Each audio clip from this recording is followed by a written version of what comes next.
Hi. The incident I'll be talking about is between my stepmom, her biological daughter, and me. I, 25, female, had been living with my stepmother, Mary, 45, female, since I was 5. My biological mom was an alcoholic and extremely abusive to me.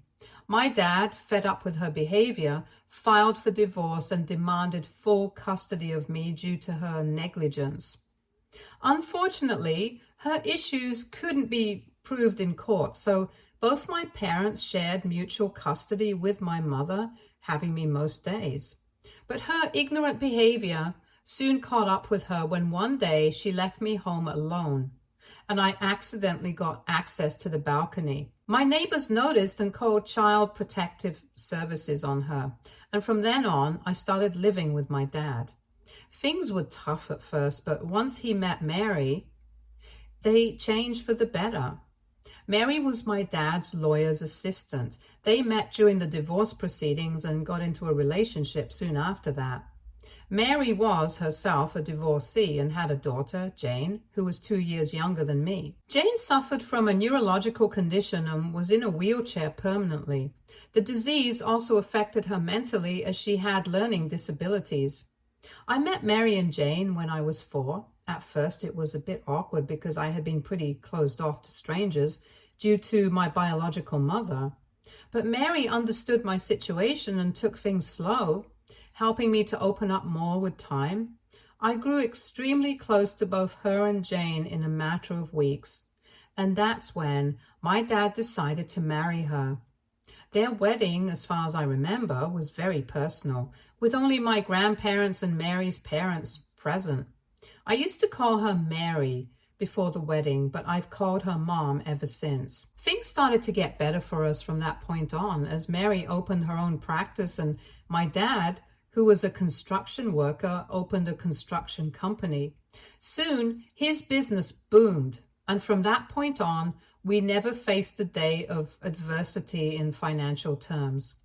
Both Jane and I went to the best schools and had good lives. I always considered Jane my sibling, helping her with whatever she needed and standing up for her whenever necessary. Even Mary felt like the only mother I had since childhood because she had always been there for me. I have been extremely grateful to her all my life because she was the reason I was alive and thriving, and I have never failed to show it to her. We moved to a much better neighborhood when I started high school, and that's where I met my boyfriend, Ryan. Ryan lived 2 blocks down and was my classmate. We started going to school together once we realized we were from the same area and became good friends. He used to visit my house quite often and got along well with everyone, especially Jane. He was one of the few people she was comfortable around, and we all had a lot of fun together. By the end of last year, he asked me out and I said yes. When I told my family about this, everyone seemed happy except for Jane. From that day on, Jane frequently became irritated with me, and we didn't talk much. Mary saw Jane's behavior and blamed it on her recent medication change.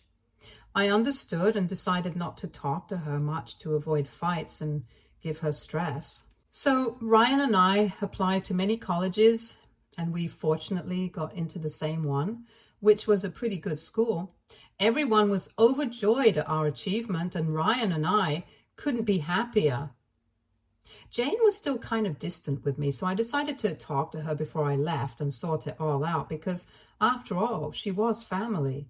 After talking for hours, I realized by the way she talked about Ryan that she had a crush on him. Everything made sense, but I wasn't going to trade my boyfriend to sort things out, so I decided not to touch the topic at all. Jane and I got to okay terms before I left, and I was satisfied with that. Before I left, I told Mary how I thought Jane had a crush on Ryan and that it might make sense for her to ask Jane about it so that it wouldn't create further issues between us. She assured me that she'd take care of it and let me know that I always had her support. I got emotional at the thought of leaving my mom, and we both cried a little in the kitchen. A few weeks after this talk, I left with Ryan to go and set up my college dorm room. The next 4 years were great academically. I learned a lot, was a topper in most subjects, and bagged a few internships before my peers. I was overall doing well. My relationship with Ryan, on the other hand, wasn't at its best. We had been having issues since the beginning of college and were on and off for most of the time. I also heard a few rumors that he had cheated on me, so by the end of college, our relationship was pretty much hanging by a thread. Our history. We both mutually decided that we should take a break for some time to gather ourselves together. I went back home to take a break after my degree for a few months and told my parents about the breakup. They weren't as surprised as I had thought, but that didn't seem fishy. Jane was also about to finish high school and asked if I could get Ryan to talk to her because she was planning on adopting the same major and needed guidance. I was a little hesitant about calling Ryan so soon after our breakup and suggested some of my friends from the same major, but she insisted she wanted to talk to Ryan only. So I decided to keep my feelings aside for Jane and texted him. After talking to her, Ryan called me and let me know that Jane was being extremely flirtatious during the call and that he wasn't interested in her like that. I told Mary about it and she said that it shouldn't be an issue for me because Ryan and I were broken up. I didn't think much of it after that. A few years later, Jane was about to complete college and I was working, still staying at my parents' house. I bumped into Ryan while grocery shopping and he was doing well, settled and enjoying life. We got to talking and met again a few times for lunches and brunches. We eventually ended up rekindling our relationship, and a few months into it, he asked me to marry him, to which I obviously said yes. The news of our relationship wasn't welcomed as expected by Mary, and Jane's disdain was understandable too, but it was the news of my engagement that wreaked havoc at my house. Jane threw a huge tantrum, which led to her having an anxiety attack, and she was taken to the ER. She was fine, but due to her predispositions, the doctors asked us to take good care of her and not introduce any stress. After discussing it with Mary and my dad, we decided that it was best for me to move out. I moved out soon after the incident and used to come home on weekends. Jane had now made peace with my engagement and was pretty excited about the wedding. She was originally going to be my maid of honor, but after her reaction to the engagement news, I decided to let her be a bridesmaid. Everything was going well with everyone, especially Mary, who was trying to be a part of every small detail of my wedding and was also paying for half of it. I couldn't have been more thankful to her for everything and even mentioned it in my rehearsal dinner speech 2 days before my wedding. On the night of my rehearsal dinner, everyone was drunk beyond measure and Mary asked if she could talk to me in private. I thought it was going to be a mother-daughter catharsis, so I suggested we both talk in my room. I hadn't expected what was about to go down. So Mary sat me down and began telling me how grateful she was to have a child like me, making me emotional. She continued that she had similar wishes for Jane, but that was a far stretch, and began to cry. I consoled her, and she asked me if I loved her. I said yes. Then she asked if I owed my life to her. It was an absurd question, but I answered with a yes again. Upon hearing this, she stood up and asked me for a favor. And when I asked what it was, she said that since I owed her everything I had, she wanted me to share a little of it with my sister, Jane. I was confused and asked what she wanted me to share. What she said next was way beyond normal. She said that I, in comparison to Jane, had a way better life, whereas she was surrounded only by a few, one of whom was Ryan. She claimed that she had known about Jane's attraction towards Ryan since childhood. but didn't do anything about it until we broke up after college. She continued that Ryan was a very understanding man and perfect for Jane. She asked me to break my engagement with Ryan and ask him to marry Jane instead. I couldn't believe what I heard and asked her to shut up, but she didn't. She said that this was the only way I could pay my dues to her, as she had accepted me as her own blood and taken care of me like her own child. She said she wished for Jane to have a relationship for the future too, and Ryan was the one guy she was sure wouldn't break her girl's heart. She knew Ryan wasn't interested in Jane like that, which was why she wanted me to convince him. I couldn't process what was happening, and in a fit of rage, kicked her out of my room with her yelling that I should consider it and she'd be indebted to me for life if I did this one thing for her daughter. Her yelling attracted some attention, and my dad came asking me what was up. I didn't answer and just locked him and Mary out. I cried in my room and didn't realize when I had fallen asleep. The next day, I woke up late and was asked by my dad to visit him in his room. Mary was there with swollen eyes from crying. He said that what I did last night wasn't cool, and that treating Mary, the woman who raised me, like that and kicking her out wasn't something I should have done. I realized at that point that he knew nothing about what Mary had asked of me. As I was about to tell him, Mary held my hand tightly, signaling me not to tell the truth. I shrugged off her hand, and before I could say anything, we heard a scream from Jane's room. She had fallen in the bathroom and had cuts on her legs. We didn't have enough first aid, so my dad decided to take her to the ER as soon as possible and to discuss the issue with me and Mary later. Mary, from that point on, has been pleading with me not to tell my dad the truth and cause harm to her relationship. I don't wish to engage in conversation with her and have been sitting in my room. WIBTA if I don't give Mary another chance to explain herself or apologize before I tell my dad about what she asked of me. Update 1. Hi, thank you everyone for such a kind response. I did initially realize that Mary was at fault, but I doubted myself after my father tried to intervene. I have also decided to take advice from the comments and will be telling Ryan first before my father. Also, some people have been asking how I wasn't aware of her intentions beforehand when I knew Jane had a crush on Ryan. The thing is, everyone, including Ryan, thought it was an innocent crush and nothing more. There wasn't a time when Ryan had reciprocated Jane's feelings through actions or words. But I think I should have been more careful with the cues, because one thing that I now think of as weird is that during my dress shopping, Mary also decided to get Jane a wedding dress to fulfill her wish of seeing both her daughters in wedding dresses, as it might have been difficult for Jane to find a husband due to her condition and people's unwarranted prejudices.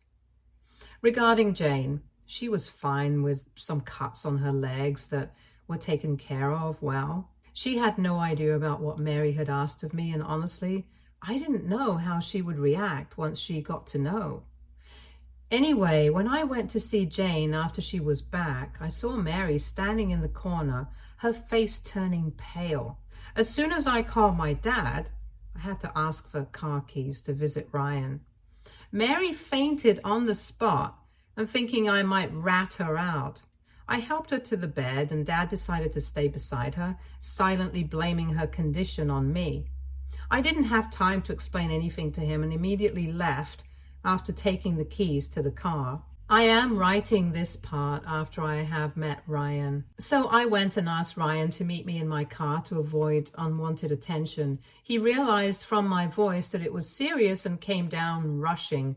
I told him everything that had happened last night and made him aware of the fact that maybe Jane's little crush wasn't so little after all. He was more shocked than I was, because He had respected Mary a lot for being an excellent woman and such a caring mother to me. He said that such a big revelation would lead to a lot of unpacking, so the best option would be to stall the wedding for a few weeks. He made it very clear that no matter what happens, he has my back and is willing to elope if that's what it takes to be with me. He wanted to be there while I told my dad about this, but I asked him not to, as it was a family matter first. He agreed and asked me to call him immediately after I was done telling, and meanwhile, he would announce to his side of the guests that the wedding was going to be postponed due to some personal issues. As happy as I was to have someone like Ryan around me, I was still scared because this whole scenario could lead to sour relationships with my dad, who had always been there for me since day one. I had already lost a mother yesterday and was not up for losing a dad as well. Update 2. So a lot went down after the last update. I gathered all the courage I could and went back to tell my father about it. Mary opened the door and let me in, but she didn't look as stressed as before. I entered the room and saw my dad sitting on the bed with Jane lying down. He looked angry and asked me to take a seat.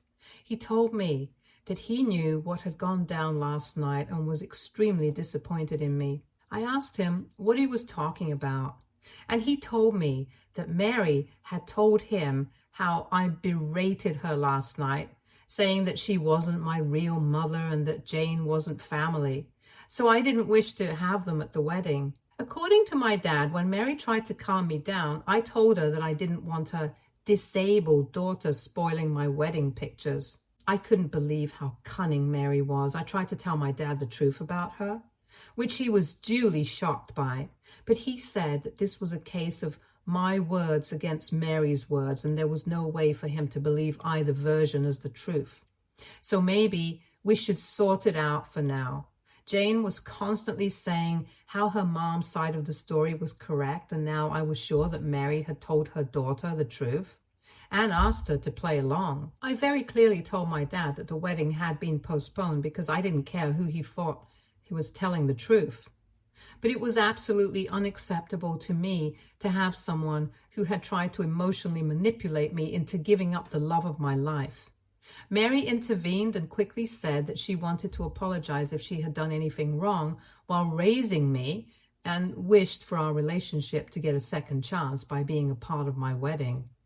My dad was also insisting that I move on and let the wedding happen smoothly because a lot of money had been spent. But I decided not to pay heed to their requests and moved out that very day. I left to stay at Ryan's house, and it has been 2 days since then. I didn't really have the energy to deal with anything, so I turned my social media accounts off.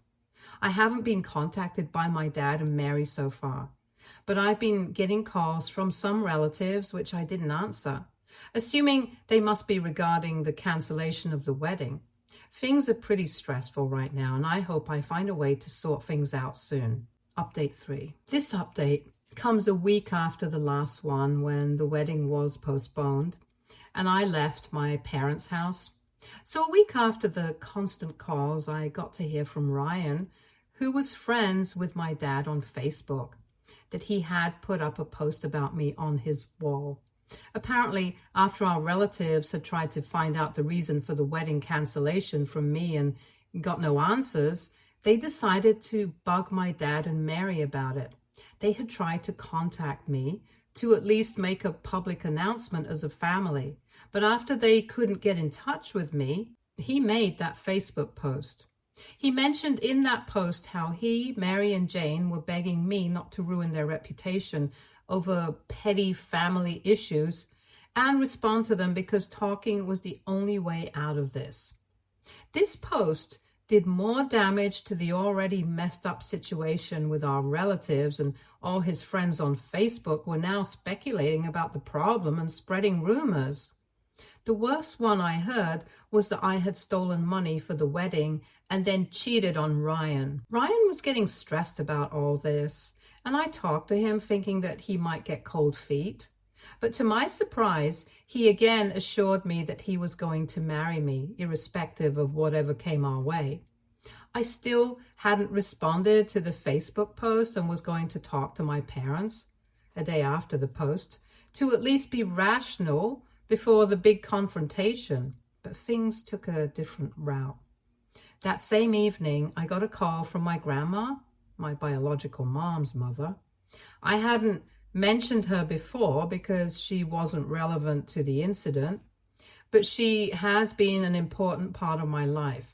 She has always protected me and saved me from my mother and had even helped my dad financially. She usually didn't involve herself in our matters, but her intervening in this incident meant something big had happened. Apparently, she had gotten wind of everything and directly confronted my father about it. He told her what he believed was true, Mary's version. Grandma trusted me and felt something was fishy, so she decided to talk to me about it next. She told me she knew how much I loved Mary and Jane, and there was no way I would have considered them not my family. I got emotional at the possibility of someone from my family finally believing my side and told my grandma everything. She said she couldn't believe how vile Mary was and how I was saved from her ill intentions due to her being under the influence. I told her how I feared losing my dad, and she asked me to talk to my parents first while she tried to find a solution. The next day, I decided to go back to my house and talk to my parents. I was blamed over and over again for making a spectacle of our family. I was honestly done with them within just a few minutes and asked if I could have a moment alone with Mary. We went to the other room and I asked why she was doing this to me when all my life I had loved her. She said that whatever she had said was something she had been feeling and never wished to burden it on me. She asked me to forget about it all as a mistake and move on from it. I said that her losing control and asking so much of me wasn't acceptable at any cost, and I was going to stand by the truth no matter what, which led to her warning me of the consequences. Hearing this, I went outside and asked my dad one last time if he would even be willing to believe my version of what Mary had asked of me. He said what I was blaming Mary for was very serious, and it wasn't possible for him to believe something so vile about the woman he had loved for so many years. He couldn't believe his own blood. But anyway, I had gotten my answer and I stormed out of their house. The next thing I hear is that they have been telling people that I have abandoned them, so they were going no contact with me as well. I knew my grandma must be up to something. So Ryan and I will be visiting her in her country home this weekend. Update 4. I'll start this update with some good news. Once Ryan and I had reached my grandma's beautiful house, she suggested that since my parents had created such a messy situation, we should consider eloping and getting married in her backyard instead. Ryan thought of it as a good idea and called his folks to ask for permission. They were very happy about us getting married, so the next day, my grandma called her local priest and Ryan and I were married. He announced the news to everyone via his Facebook. The post did get a few comments, but we decided to check them out once we were back home. My dad and Mary had also seen the post and recognized the background, so they began bombarding my grandma's phone with calls and texts. My grandma replied back to my parents, who were acting so desperately, and reminded them that they were the ones who had gone bad-mouthing me. So they shouldn't be surprised by this now, and ended the conversation. After the event, I told my grandma what happened at my parents' house and asked if she had planned to do anything.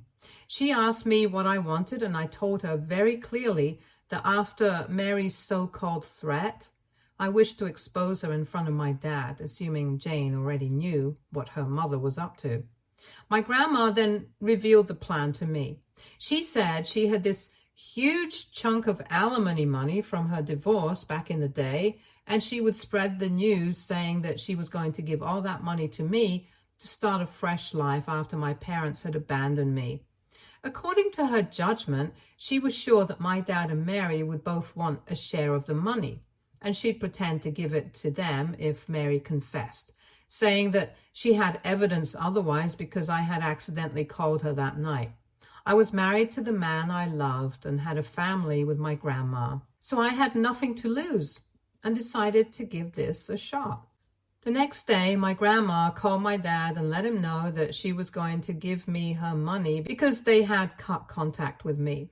Just as she expected, they were shocked and wanted to talk in person, so my dad, Mary, and Jane were at my grandma's house the next evening. They congratulated me and Ryan, but nothing much happened after that. My grandma had decided to have a talk with them the next day. As everyone was done with dinner, Mary asked if we could talk privately. She began talking about how my life was finally at peace with me getting married without the drama and with all this new money. I asked her what her purpose for the private conversation was because I didn't wish to engage with her unnecessarily. She said that whatever she had done that night was extremely inappropriate. I asked her to say what she did because I wanted her to feel ashamed of herself after spoiling my dynamic with my father and maybe Jane.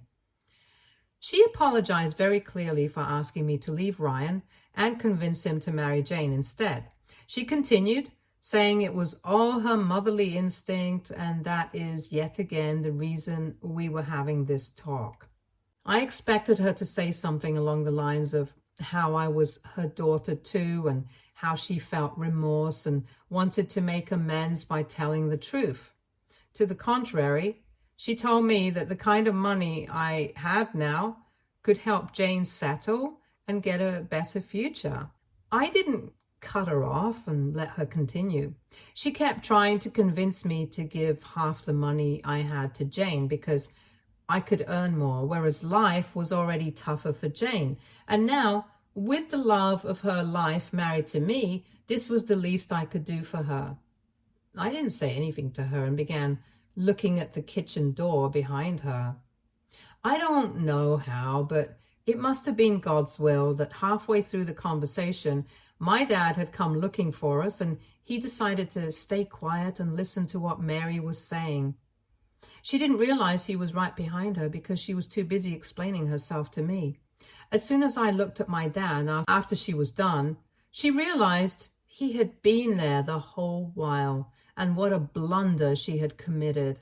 Mary tried to cover up whatever was said during the conversation and instead revealed a lot more about how she had known all this a while and was doing this all for Jane. My dad immediately called Jane and asked her if she knew about all this.